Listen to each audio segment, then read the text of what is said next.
నమస్తే, నేను సిరి. మళ్ళీ వార్తల్లోకి ఎక్కేసిన లావణ్య. అంటే ఈసారి తన గురించి కాదు, ఈసారి అయితే ఇండస్ట్రీలో ఉన్న పెద్దల గురించి, అంటే వాళ్ళకి సంబంధించిన పిల్లల గురించి, ఎవరైతే ఇన్ఫ్లుయెన్సర్స్ ఉన్నారో వాళ్ళ గురించి, ఎవరెవరు ఉన్నారని చెప్పేసి బయటకు వస్తారు అని చెప్పేసి అయితే ఇప్పుడు వస్తున్న చూస్తున్న పరిస్థితులు చూస్తుంటే ఇండస్ట్రీలో ఉన్న వాళ్ళందరి పేర్లు కూడా బయటపడే అవకాశం ఉన్నట్టు అనిపిస్తుంది. మరి దీనికి సంబంధించి మరిన్ని విషయాల్ని మనకు తెలియజేయడానికి మనతో పాటు ఉన్నారు ప్రముఖ సీనియర్ జర్నలిస్ట్ జగదేవ్ గారు. నమస్కారం సార్. నమస్తే సార్, ఇప్పుడు లావణ్య విషయం అంటే ఇన్ని రోజులు తన కోసం తాను ఫైట్ చేసింది, నాకు రాజ్ తరుణ్ కావాలి అని చెప్పేసి. కానీ ఇప్పుడు తను బయటకు వచ్చింది చూస్తే, ఇప్పుడు ఇండస్ట్రీలో ఉన్న వాళ్ళు ఎవరైతే మరి డ్రగ్స్కి అలవాటు పడిన వాళ్ళ, లేకపోతే పెడ్లర్స్ ఎవరైతే ఉన్నారో, ఈ ఇండస్ట్రీకి సంబంధించిన పెద్దలే కావచ్చు, పెద్దలకు సంబంధించిన పిల్లలే కావచ్చు, లేకపోతే ఇన్ఫ్లుయెన్సర్సే కావచ్చు, ఇందులో చాలామంది ఉన్నారు. వాళ్ళందరి పేర్లు బయటకు వచ్చే అవకాశం ఉందని చెప్పేసి కూడా ఒక వార్త అయితే బయటకు వస్తుంది. ఇందులో అట్లా జరిగే అవకాశం ఉందంటారా? మ్యాక్సిమం ఉందండి అది అట్లా జరిగే అవకాశం. ఎందుకంటే ఇప్పుడు లావణ్య అంశమే తీసుకోండి, ఏదైతే కొండను ఢీ కొట్టాలనుకుందో, మేబీ ఏదో రాజ్ తరుణ్ ఒక యంగ్ హీరో అని అనుకుంది, కానీ ఆ యంగ్ హీరో అయిన రాజ్ తరుణ్ అంటే ఇండస్ట్రీకి ఎటువంటి బ్యాక్గ్రౌండ్ లేకుండా వచ్చి ఒక యంగ్ హీరోగా ఎదిగిన ఆయన్ని ఢీ కొట్టేనే ఆమె ఏం చేయలేకపోయింది కదా. మరి ఇంకా పెద్ద పెద్ద తలకాయలు, పెద్ద పెద్ద ప్రొడ్యూసర్లు, భారీ తిమింగలాలు, సొరచేపలను ఏం చేయగలరమ్మా? ఈమె ఏం చేయగలదు? ఒక మహిళగా ఎంతో కొంత నేము ఫేమ్ ఉన్న ఈమె ఎంత ఫైట్ చేస్తుంటే, ఏది నిర్భయ లాంటి చట్టాలు ఉంటుండగా చేస్తుంటే ఏం చేయలేకపోతుంటే సామాన్యులు ఏం చేయగలరు? ఏం ప్రయత్నం చేయగలరు చెప్పండి. ఈవెన్ పోలీస్ ఆఫీసర్స్ కానీ, ఇన్వెస్టిగేషన్ వాళ్ళు కూడా చాలామంది జెన్యున్, ఎవరో ఎక్కడో ఒకడు కక్కుర్తి ఏదో ఉంటాడు, కానీ చాలామంది చాలా సిన్సియర్గా చేస్తారమ్మా. బట్ ఆ సుపీరియర్, లేకపోతే ఆ సుపీరియర్ మీదకి ఒక రాజకీయ నాయకుడు, ఆ రాజకీయ నాయకుడి మీదకి ఒక బిజినెస్ మ్యాన్, వాళ్ళు ప్రెజర్ వల్ల వీళ్ళు ఏం చేయలేక అలా సైలెంట్ అయిపోతారు. అలా చేయలేమని చెప్పరు, వీళ్ళు ప్రెజర్ వల్ల మేము ఇలా ఉండిపోవాల్సిందని చెప్పరు, అలా ఉండిపోతారు. సో ఇప్పుడు లావణ్య ఏదైతే బాంబు పేల్చిందో, ఇందులో ఆవిడ చెప్పడం కూడా చెప్పింది కదా, నిఖిల్ సంబంధించిన ఫోన్ హ్యాక్ అయిందని. అంటే ఇప్పుడు ఇక్కడ రెండు కోణాలు ఆలోచిస్తే, నిఖిల్ ఫోన్లో ఉండకూడని వీడియోలు ఏమైనా ఉన్నాయా? ఆ వీడియోని ఈయన క్యాప్చర్ చేసి ఆ అమ్మాయిలు కూడా ఈయన బ్లాక్మెయిల్ చేయాలని అనుకున్నాడా? లేకపోతే నిఖిల్ని బ్లాక్మెయిల్ చేయాలనుకున్నారా? పోనీ ఒక యాంగిల్లో హీరో నిఖిల్ని బ్లాక్మెయిల్ చేద్దామని అనుకున్నాడు అనుకుందాం.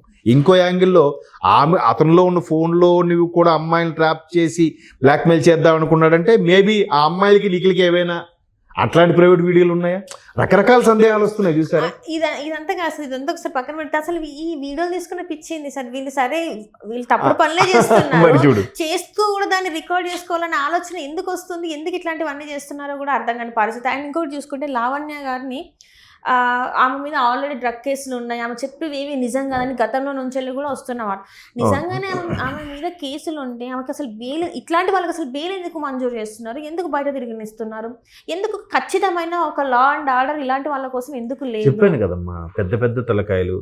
ఇప్పుడు అక్కడ ఒక 10 మంది ఇండస్ట్రీ వ్యక్తులు ఉన్నారు, యంగ్ హీరోలు, డైరెక్టర్సు.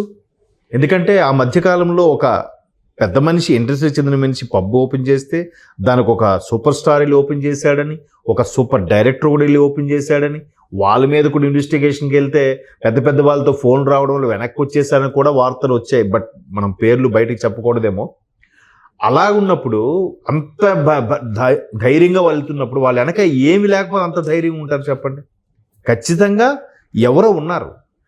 ఒక 10 మంది, ఒక యంగ్ హీరోల్లోనే ఒక 5-6 ఉన్నారు. దాంతోపాటు ప్రొడ్యూసర్లు, పెద్ద పెద్ద అప్కమింగ్ ప్రొడ్యూసర్లు కూడా ఉన్నారంట.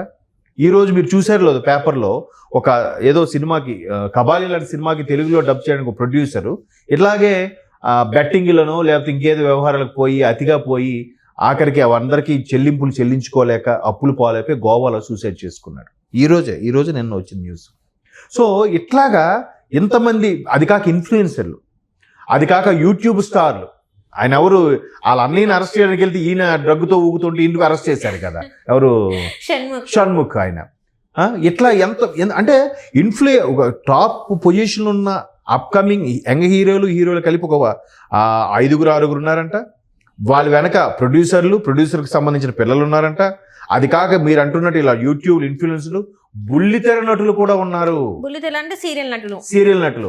ఈ మధ్యకాలంలో బిగ్ బాస్ ఫేమ్లు వచ్చేసి చాలా మంది ఉన్నారు కదా. బిగ్ బాస్ కి వచ్చిన వాళ్ళు, లేదా బిగ్ బాస్ ద్వారా ఫేమ్ అయిన వాళ్ళు, లేదంటే అంతకు ముందు రాకముందు చేసిన వాళ్ళు, లేకపోతే వాళ్ళ తాలూకు వాళ్ళు ఇంకెవరైనా ఉన్నారు అంటే పర్టికులర్ పేర్లు ఇప్పుడు చెప్పట్లేదు. నాకు అర్థం కాని విషయం ఏంటంటే సార్, ఇవి కావాలని మత్తులో ఊగడానికి ఇలాంటివి చేస్తున్నారా, లేకపోతే తెలియకుండా ఇందులో పడిపోతున్నారా? నాకు అర్థం కావట్లేదు. అంటే రెండు ఉన్నాయమ్మా, రెండు ఉన్నాయి. ఒకటి తెలిసి చేస్తున్నట్టు అయితే వీళ్ళు తెలిసి ఒకటి కావాలని. ఎలా ఉంటుందని తెలుసుకునేవాడు ఒకడు ఉంటాడు, లేదంటే ఏం కాదురా ఎప్పుడైనా మనం బాగా స్ట్రెయిన్ అయిపోయినప్పుడు ఇలాంటి తప్పు లేదు అని ఒకటి. ఇంకొకటి, ఇప్పుడు ఆ అమ్మాయిని మనసు పడతాడు, ఆ అమ్మాయిని డేట్ పిలుస్తా రాదు, లివింగ్ టుగెదర్ రాదు, దేనికి రాదు. బట్ దాన్ని లోపరుచుకోవడం ఎలాగా, మెల్లగా ఫ్రెండ్లీగా మంచిగానే మూవ్ చేస్తూ దాన్ని అక్కడ తీసుకెళ్లి మెల్లగా ఎందులో కలిపేసి ఇవ్వడము, లేదంటే తనకి అలా డ్రగ్స్ అలవాటు చేయడము చేస్తే ఆ మత్తులో తన తెలియకుండా యాక్సెప్టెన్స్ అయిపోతుంది కదా, ఎంజాయ్ చేసేస్తాడు కదా.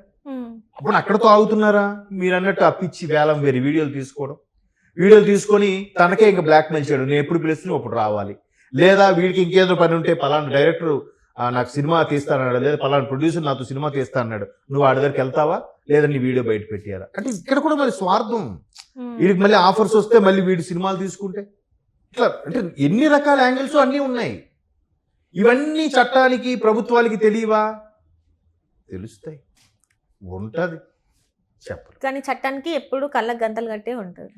అంటే సినిమాల్లో చూపించేటట్టుగా మనం మాట్లాడుకుంటే అది వేరే అర్థం వస్తుంది. కానీ అంటే ప్రతిదీ కూడానమ్మా, ఇప్పుడు పూరి జగన్నాథ్ గారు అన్నట్టు సొసైటీ హౌస్ఫుల్ విత్ లుచ్చాస్ అండ్ లఫంగాస్, ఆ పదం నేను చాలాసార్లు చెప్తాను. ఆయన అన్నాడు కదా ఇజం సినిమాలో అప్పట్లో, అన్నా కిసి కొన్నై చూడనా, బ్లాక్ లో కొందామన్నా మంచి వాళ్ళు దొరకట్లే, సొసైటీ హౌస్ఫుల్. మరి అది యాక్సెప్ట్ చేయాలి. వాడేదో పిచ్చోడు అలా రాశాడని కాదు, నేను కూడా ఒప్పుకుంటున్నాను, నిజమే. అట్లా కాదు సార్. ఇప్పుడు కొంతమంది వచ్చేసి ఇప్పుడు బయటకు వచ్చి, ఇప్పుడు లావణ్య గారు లాంటివి కావచ్చు, ఇంకొంతమంది కావచ్చు, వాళ్ళకి జరిగిన కొన్ని సంవత్సరాల తర్వాత బయటకు వచ్చి వాళ్ళు ఫైట్ చేస్తుంటే అది తప్పు అంటారా, కరెక్ట్ అంటారా? వాళ్ళకి తెలిసిన కొన్ని నిజాలు బయట పెడుతుంటే అది తప్పు అంటారా, కాదంటారా, అంటే రైట్ అంటారా?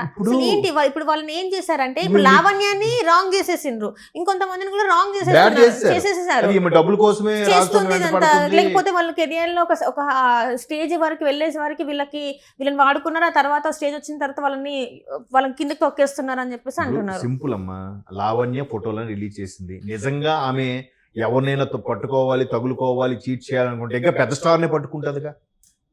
అంటే అలాగని రాజు తరుణ్ గుర్తింపు లేని వ్యక్తి అని కాదు, సూపర్ స్టార్ అయితే కాదుగా, స్టార్, యంగ్ హీరో, ఇంకా పెద్ద స్టార్ని వలవేసేదేమోగా.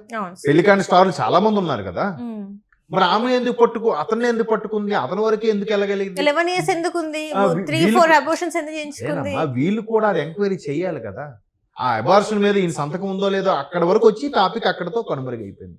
సెటిల్మెంట్ చేశారా, ఆ అమ్మాయికి డబ్బులు ఇచ్చి నోరు మించారా, లేదా గన్ చూపించి బెదిరించారా, ఎవరికి తెలుస్తాయి?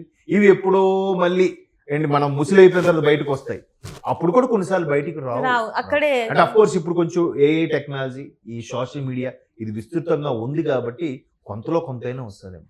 ఇప్పుడు అప్పట్లో పూరి జగన్నాథ్ గారు ఉన్నారని, అలాగే రవితేజ గారి బ్రదర్ ఉన్నారని చాలా మంది వాళ్ళ మీద ఎలిగేషన్స్ వచ్చాయి.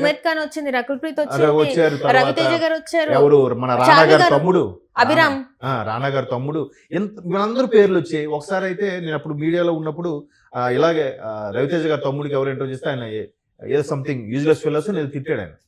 అప్పుడు చాలా పెద్ద ఇష్యూ అయిపోయింది, చనిపోయారు కదా సార్.